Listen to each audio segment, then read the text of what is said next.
Hello les freelancers et les freelanceuses, j'espère que vous allez bien, j'espère que vous allez très bien. On se retrouve aujourd'hui dans cette nouvelle vidéo pour parler de ton business de freelance et en l'occurrence je vais te donner 5 leviers qui vont te permettre de développer ton chiffre d'affaires et de faire scaler ton activité.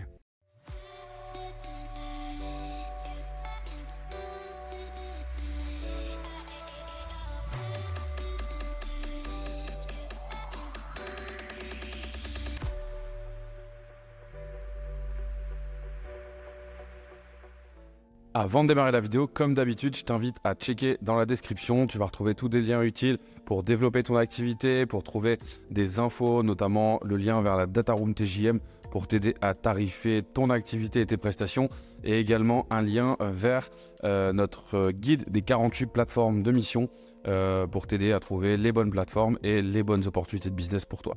Donc regarde dans la description, tu vas trouver tout ce qu'il te faut et n'hésite pas également à t'abonner à la chaîne pour ne pas rater les prochaines vidéos.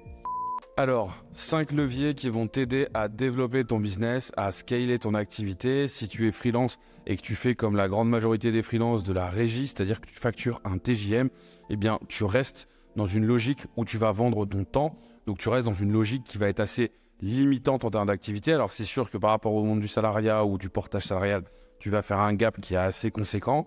Par contre, eh bien, c'est vrai que tu vas être dans une logique où tu vends ton temps et donc tu es capé en termes d'activité. Donc, ce que je vais te donner là, c'est 5 leviers qui vont te permettre justement de casser ce plafond de verre et de te permettre d'aller développer ton chiffre d'affaires et de faire de la croissance dans ton activité et dans ta société de freelance. Premier levier, assez simple pour faire de la croissance. Alors, ça ne va pas décorréler le travail du temps, en tout cas la rémunération du chiffre d'affaires de ton temps. Par contre, ça va te permettre de faire de la croissance. Ça va être de négocier, de renégocier à la hausse évidemment ton TJM. Donc j'ai fait des vidéos spécialement là-dessus avec des arguments, avec la manière de t'y prendre pour augmenter ton TJM. Mais c'est un vrai levier de croissance. Aujourd'hui, imagine si tu arrives à augmenter un TJM de 10 ou 20 ou 50 euros. T'imagines bien que sur 200, 220 jours travaillés à l'année, on parle d'une somme quand même assez conséquente de plusieurs milliers d'euros de chiffre d'affaires en plus sur ton année. Donc évidemment, premier levier qui n'est pas du tout négligeable, mais qui reste corrélé à du temps et qui reste dans un système assez classique de l'activité de freelance. Deuxième levier que je voulais te partager, celui-là, c'est un des premiers leviers qui va te permettre de décorréler l'argent et le temps que tu vas passer à travailler, c'est de mettre en œuvre du partage d'expérience, du partage d'expertise via des systèmes de mentoring, de coaching. Alors, ça peut prendre plein de manières différentes. Je sais qu'il y a déjà des freelances qui le font, qui vont par exemple mentorer des jeunes développeurs pour les aider à développer leur activité, à développer leurs skills, à trouver des missions et à monter en compétences et en expertise. Donc ça peut être sous forme de mentoring, ça peut être sous forme de coaching.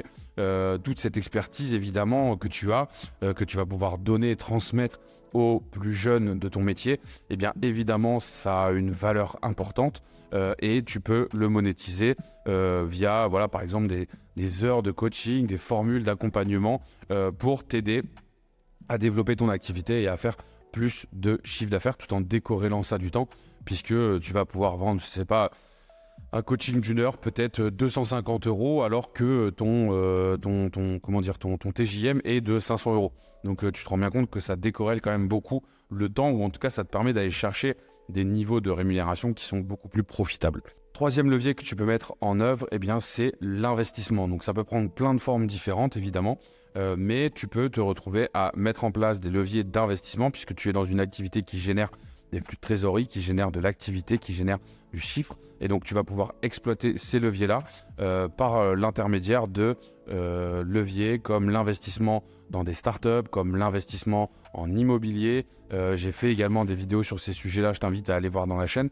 Mais l'un des gros intérêts de tout ça, c'est que tu es dans une logique de passivité. Alors je mets des guillemets parce que rien n'est vraiment passif aujourd'hui, mais en tout cas sur des logiques qui sont complètement décorrélées de ton temps, puisque si demain tu prends une partie de ta trésorerie que tu investis dans l'immobilier et que ça te génère une rente par exemple, tu vas consacrer peu de temps pour avoir une rente, un loyer qui tombe tous les mois, etc. Donc cette logique-là, je pense que tu la connais, tu la comprends. Si jamais c'est des choses qui sont assez nouvelles pour toi, je t'invite à regarder sur la chaîne. Tu vas trouver pas mal de contenu autour de ces sujets-là.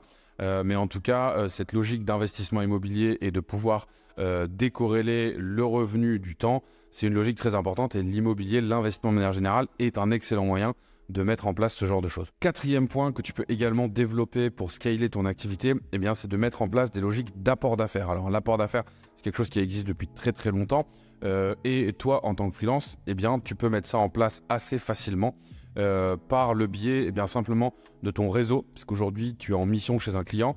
Au sein de ce client, il y a des besoins de développeurs, de chefs de projet, j'en passe. Eh bien, en tant que freelance, avec ces informations que tu récupères de ton client qui est en recherche, par exemple, d'un développeur ou d'un chef de projet, et que dans ton réseau, tu as également ces compétences-là avec des amis, des collègues, des anciens collègues, des personnes de ta promo qui sont sur ces métiers, qui sont sur ces skills, eh bien, il te suffit de générer la rencontre, de faire le matching entre le besoin de ton client et le profil que tu connais et d'aller négocier évidemment des primes, des pourcentages en fait d'apport d'affaires qui peuvent te permettre de générer là également de manière assez passive. Le boulot se fait au début de faire la mise en relation, de chercher et de mettre en relation les bonnes personnes. Mais une fois que tu as fait ça, tu peux toucher un pourcentage du TJM tout au long de la mission. Donc si la personne que tu places est là pour 2 ans, pendant 2 ans, tous les mois, tu vas toucher une commission. Et donc là, tu rentres dans une logique où tu peux décorréler totalement le temps de l'argent puisque tu vas travailler pendant 1 mois pour trouver le bon profil pour ton client. Et une fois que c'est fait, tu vas encaisser des commissions d'apport d'affaires. Et donc là, tu es sur un excellent levier qui peut te permettre de développer ton chiffre d'affaires, surtout que tu es naturellement et par défaut au sein de cet écosystème avec d'un côté les clients, de l'autre côté, on va dire les freelances, les consultants, les personnes qui ont les skills. Et donc, il te suffit de faire un peu ton agent matrimonial et de faire en sorte que tout le monde se rencontre. Donc, c'est pas forcément ce qu'il y a de plus compliqué. Enfin, 5e et dernier levier, c'est le levier de la formation. Si tu as des skills, si tu as une expertise, eh bien, tu peux être à même à la transmettre via le levier des formations, donc de donner des formations. Alors, ça peut prendre 2 formats. Ça peut prendre le format de formation classique sur une journée auprès d'un centre de formation, d'une école. Eh bien, tu peux être amené à donner des formations. L'intérêt de la formation, parce que tu vas dire oui, mais la formation, ça reste du temps que je facture. Oui, mais l'intérêt quand tu montes des formations, c'est que tu vas vendre la journée auprès de X personnes. Si tu transmets pour 1 000 € de formation et que tu mets 5 personnes dans ta salle de formation, eh bien, tu vas faire 5 000 € sur une journée. Donc tu te rends bien compte que ça reste du temps, évidemment, mais par contre, c'est décorrélé et c'est surtout un moyen d'aller augmenter, on va dire, ton tarif horaire ou ton tarif journalier, puisque tu vas venir démultiplier ce tarif par le nombre de personnes que tu vas mettre dans ta formation. Et après, de manière encore plus exponentielle, tu peux utiliser les leviers du e-learning et de créer des formations. Je sais qu'il y a des freelances qui le font déjà dans le monde de la data, dans le monde du développement, de créer des formations e-learning où tu vas venir enseigner, apprendre des choses de manière très pratico-pratique pour permettre aux étudiants, aux personnes qui vont suivre ta formation de bénéficier au-delà des compétences, de ton expertise, de ton expérience sur les sujets pour leur permettre d'avoir accès à cette connaissance et de pouvoir eux aussi en profiter, la valoriser dans leur TJM et développer également leur activité. Mais donc pour toi, le vrai levier, c'est que du coup là, tu vas décorréler beaucoup de temps. Encore une fois, ça va demander forcément un petit peu de travail au départ. Il va falloir créer la formation, tourner éventuellement des vidéos ou monter le programme et louer une salle, faire venir les gens. Enfin voilà, ça demande forcément du boulot au départ. Mais par exemple sur la partie learning, une fois que tu as fait le template, que tu as tourné les formations, que tu as fait les vidéos, une fois que tu as fait ça, tu n'as plus qu'à en parler, faire un peu de communication autour de toi pour justement pouvoir faire venir des gens sur ton programme e-learning, assurer une forme de SAV et un suivi, peut-être des coachings auprès des étudiants. Mais de manière générale, tu vas pouvoir vraiment avoir quelque chose d'assez passif ou en tout cas de très très décorrélé du temps une fois que tu es sur la partie, on va dire, run de cette formation et de ce levier de croissance. Voilà pour ces 5 leviers qui devraient pouvoir te permettre de développer ton activité et surtout de décorréler le temps que tu y passes avec les revenus que ça peut générer. En tout cas, ça peut venir s'ajouter à une mission en régie assez classique où tu vas pouvoir du coup venir développer ces leviers, générer des sources de revenus complémentaires et par la même occasion du coup, développer ton chiffre d'affaires et ta croissance. J'espère que cette vidéo t'a plu. Si tu as des remarques, des questions, n'hésite pas à nous les mettre en commentaire juste en dessous de la vidéo.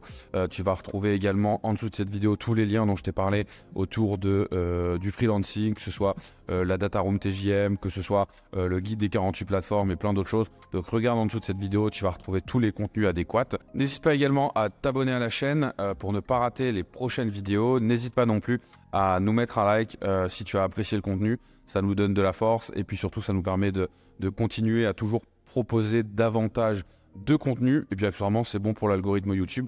Donc, on t'en remercie. Moi, je te dis en tout cas à très bientôt sur la chaîne de freelancer.io. Je te souhaite le meilleur dans ton business, que tu te portes bien, que ton business se porte bien et à très bientôt. Ciao.